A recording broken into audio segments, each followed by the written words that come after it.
नमस्कार. जय भवानी, जय शिवराय, जय महाराष्ट्र. आज अत्यंत वाईट घटना घडली.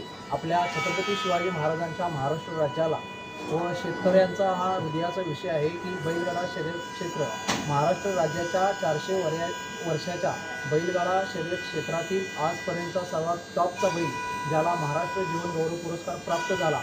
जो बैल आपल्या अशा ओळखीनं महाराष्ट्रात ओळखीला होता, ज्या बैलाची स्पीड वाऱ्याच्या वेगाने होते व सर्वात जास्त स्पीडने सर्वात जास्त अंतर ठेवून मारणारा महाराष्ट्र राज्य बैलगाडा शर्यत क्षेत्रातील एकमेव बैल म्हणजे सप्त हिंद केसरी मोठा लक्षा. आज तो काळाच्या पडद्याआड गेला. याचे आम्हाला महाराष्ट्र राज्यातील सर्व बैलगाडा शर्यत क्षेत्रातील चालक, मालक व हौशी संघटनांना खूप वाईट वाटलं आणि मी महाराष्ट्र राज्य बैलगाडा शर्यत क्षेत्राच्या वतीने सप्त हिंद केसरी मोठा लक्षाला भावपूर्ण श्रद्धांजली अर्पण करतो व आपण या लक्षा बैलाच्या मृत्यूने सर्वांची मनं दुखावली आहे. त्यांच्या उत्तम भाऊ वाटेगावकरांच्या दुःखामध्ये आपण महाराष्ट्र राज्यातील तमाम जनता सहभागी होऊ व महाराष्ट्र राज्यात अशा स्पीडने शर्यत मारणारा बैल कधीच होणार नाही. लक्षाची अशीच ओळख आणि खाती होती.